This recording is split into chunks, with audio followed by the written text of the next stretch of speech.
Welcome back to my channel. Today I'd like to talk to you about the most important chords. Now, in this channel, I want to teach you how to play worship music. But it's really important as a musician and as a piano player to know how to play by ear. So you don't constantly depend on that chord chart that you see in front of you. It takes the freedom of you to play as a piano player and to truly enjoy music, and not just enjoy music, but to truly worship God together with the congregation. So playing by ear is really helpful. Now the tonic is the root chord in the key that you play in. We talked about the keys before. Now let's stay in the key of C. And this is the key of C. In the key of C, the C chord is the root chord.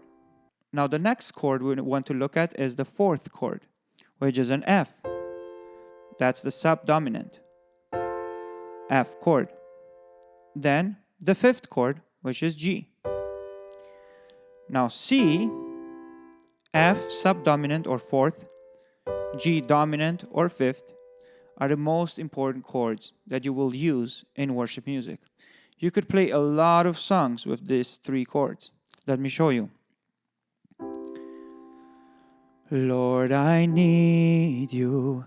Oh, I need you. Every hour I need you. My one defense, my righteousness. Oh God, how I need you. As you see, I was able to play the chorus of this song just with those three chords.